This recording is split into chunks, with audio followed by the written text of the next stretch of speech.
ফের রাতের কলকাতায় জয়রাইডে বেরিয়ে দুর্ঘটনা। নিমতলা ঘাটের কাছে বেপরোয়া গাড়ির ধাক্কায় আহত হয়েছেন দুজন। গতকাল গভীর রাতে মত্ত অবস্থায় তিনজন জয়রাইডে বেরিয়েছিলেন, এমনটাই স্থানীয়দের অভিযোগ। নিমতলা ঘাটের কাছে দুর্ঘটনা ঘটে। গাড়ির আরোহী এবং পথচারী মিলিয়ে মোট 5 জন জখম হয়েছেন। আহতদের হাসপাতালে ভর্তি করা হয়েছে।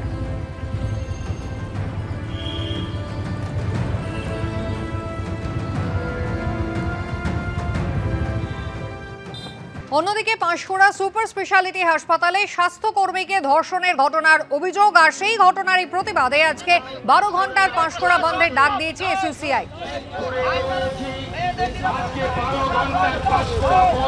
টিকেটিং চলছে জায়গায় জায়গায়। আজকেই ঘটনাস্থলে যাবেন, পাঁশকুড়ায় যাবেন বিরোধী দলনেতা শুভেন্দু অধিকারী। অন্যদিকে শনিবার পাঁশকুড়ায় যাবে জাতীয় মহিলা কমিশনের প্রতিনিধি দল। মানসিকতা নিয়ে জীবনযাপন করছে, সুবিধাভোগী দুর্নীতির সাথে যুক্ত, তাদের কিন্তু ওই হাসপাতালে জাহির আব্বাস খানের কীর্তি এটাই প্রথম নয়। এর আগেও বহুবার বহু মহিলার সাথে খারাপ ব্যবহার করেছে। জাহির আব্বাস খান শাহজাহানের মতো হসপিটালের জন্মলগ্ন থেকেই জাহির আব্বাস ওখানকার অঘোষিত দাদা। পরপর পাঁশকুড়ার এই ধরনের ঘটনার বাড়বাড়ন্ত ঘটছে এই কারণেই প্রশাসন, অন্যদিকে শাসক দলের প্রত্যক্ষ পরোক্ষ মদতে এই ঘটনাগুলি চলছে। তাই আমাদের দল এসইউসিআই কমিউনিস্ট এই অবস্থায় চুপ করে বসে থাকতে পারে না। যার বিরুদ্ধে মূল অভিযোগ সেই জাহির আব্বাস খান ইতিমধ্যেই পুলিশের হাতে গ্রেফতার হয়েছেন, কিন্তু মানুষজন অভিযোগ করছেন যে দীর্ঘদিন এই ঠিকাদার সংস্থার দায়িত্বপ্রাপ্ত কিভাবে রইল এই জাহির।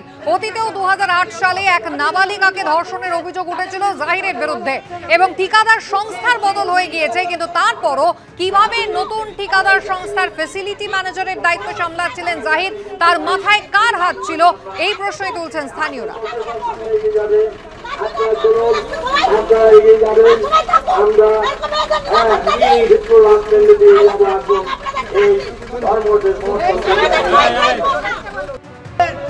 এইরকম একটা ধর্ষণের মতো ঘটনা ঘটছে, আপনারা কোথায় ছিলেন?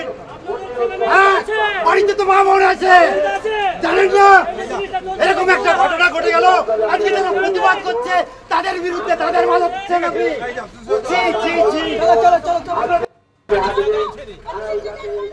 পাঁশকুড়ার সরকারি হাসপাতালে স্বাস্থ্যকর্মীকে ধর্ষণের প্রতিবাদে আজকে 12 ঘন্টার বন্ধের ডাক দিয়েছে এসইউসিআই এবং বন্ধের সমর্থনে তারা যেরকমভাবে বিভিন্ন এলাকাতে মিছিল করেছেন, এই মুহূর্তে আমরা দেখতে পাচ্ছি এই যে ঘাটাল পাঁশকুড়া যে রাজ্য সড়ক, সেই রাজ্য সড়কের পিতপুরের কাছে কিন্তু তারা অবরোধ করছেন।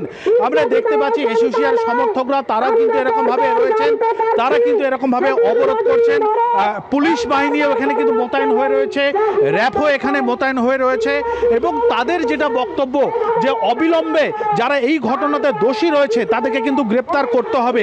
এবং ক্যামেরা পার্সন রঞ্জনকে ছবিটা দেখাতে বলবো যে এই এলাকাতে প্রচুর পরিমাণে যে সমস্ত মানুষজন তারা কিন্তু এখানে চলে এসছেন এবং তারা কিন্তু অবরোধে সামিল হয়েছেন। আমাদের দাবি হচ্ছে পাঁশকুড়া সুপার স্পেশালিস্ট হসপিটালে যে স্বাস্থ্যকর্মী উপর ধর্ষণ অত্যাচার শুধু 14 তারিখের ঘটনা নয়, জাহির আব্বাস সহ আরও কিছু এর পিছনে মদত দেওয়া মানুষজন তারা আজকে একের পর এক ঘটনা স্বাস্থ্যকর্মীদের উপর চালিয়ে যাচ্ছে। আমরা এর প্রতিবাদ জানাচ্ছি। পাশাপাশি পাঁশকুড়া ব্লক এলাকায় পরপর গত 18ই মে থেকে এই পর্যন্ত 14ই সেপ্টেম্বর পর্যন্ত 4 জন থ্রেড কালচার সহ স্বাস্থ্যকর্মী পরপর মারা গিয়েছে।